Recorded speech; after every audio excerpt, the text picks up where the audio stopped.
The second verse says, although we wander aimlessly in samsara, there is little space for lasting peace. Because of the negativity that we carry within, seek now the ambrosia of immortality, the wisdom of conventional and ultimate truth.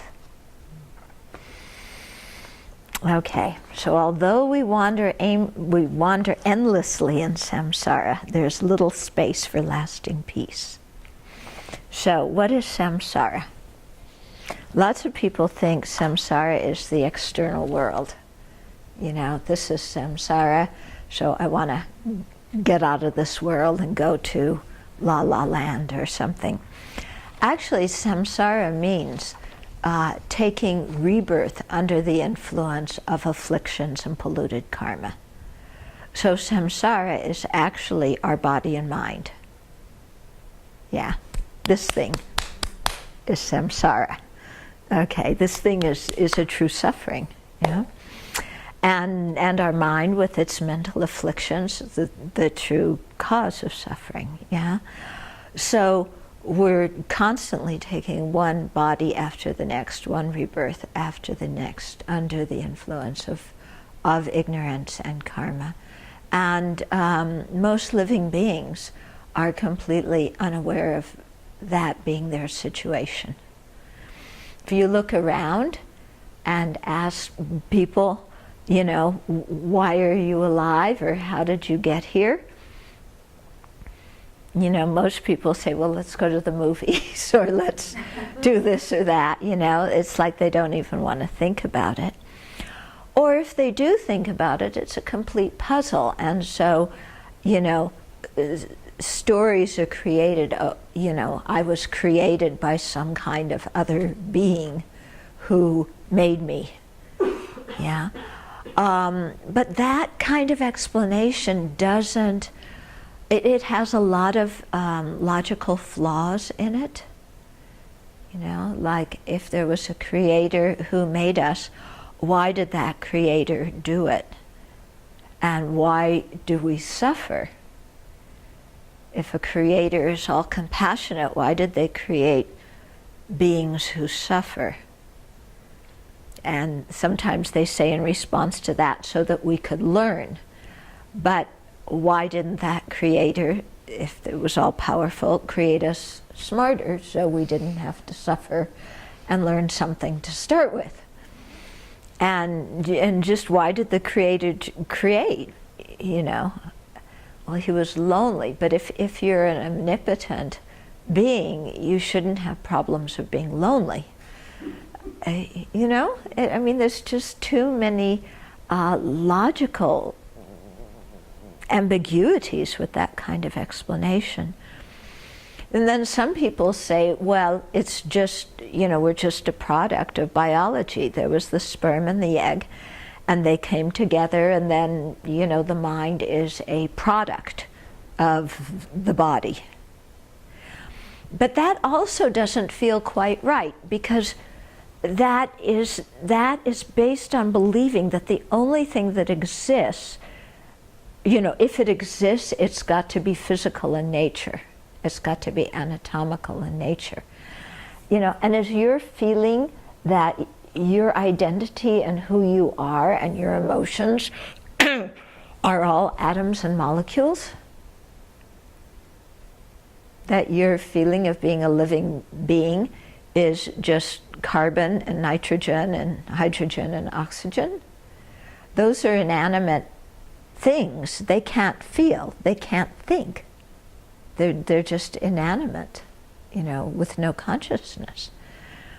So also I think if people really sit down and, you know, look within, it becomes very clear that there's a whole internal world inside, you know, that is not physical in nature. Yeah.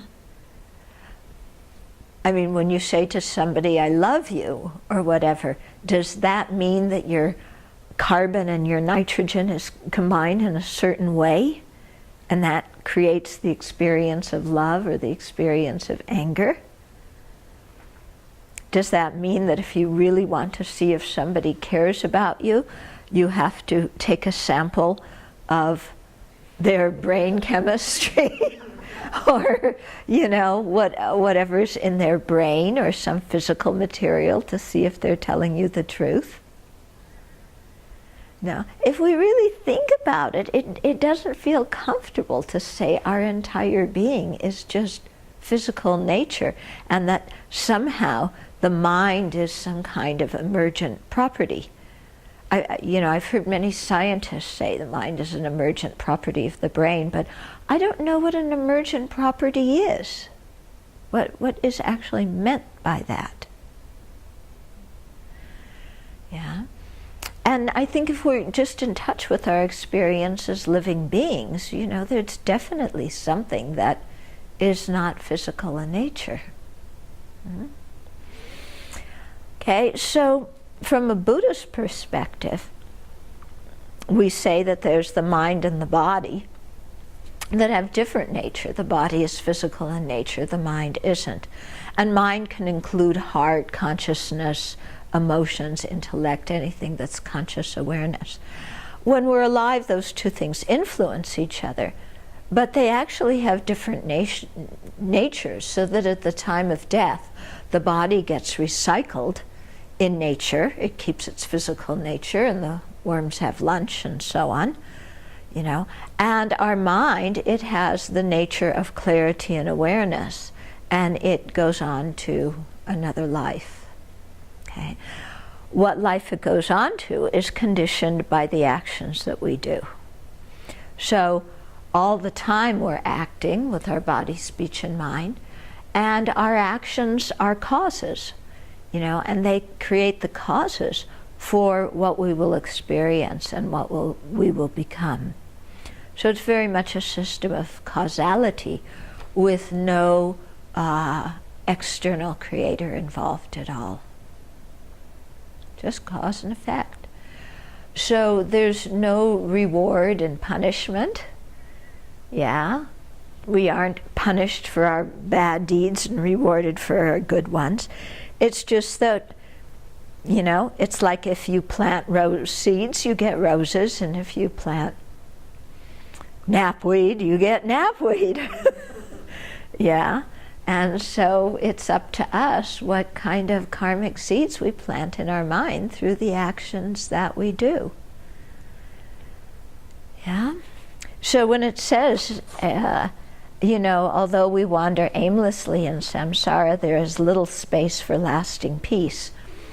You would think, you know, you wander aimlessly. You know, like there's lots of people in the world who wander aimlessly and they just have plenty of time on their hands. Yeah, so you'd think if you're wandering aimlessly in cyclic existence in samsara, that you should have plenty of time and maybe find some kind of lasting peace there. But that's never been the case, you know. We've been wandering beginninglessly, and we haven't found any lasting peace. So, and there's little space for lasting peace because we keep, you know, the external sense world is so strong, you know, how we encounter other objects, and then our own internal stories that we make up about the people and objects and so on that we encounter. And then our minds are buzzing with thoughts and our hearts with emotions, and then we're running around doing all these actions without being aware of the whole situation and how it works. And so even though what we want is happiness, we don't wind up creating the cause for all the happiness that we want. And what we don't want is suffering. We wind up in our ignorance, in our confusion, creating a lot of causes for misery. Okay, and so, you know, in that kind of situation, when we're under the power of ignorance and karma, there's no lasting happiness. And the only way to gain lasting happiness is through generating wisdom. You know, lots of people think, oh, you know, I'm miserable, I'll commit suicide. That doesn't work. You just get reborn. Yeah, you just get reborn. It's not the antidote. It's not what ceases the suffering. In fact, it creates more very often. Yeah, but the way to cease the suffering and the confusion is by generating the wisdom of the ultimate and conventional truths, which we will talk about in the upcoming talks.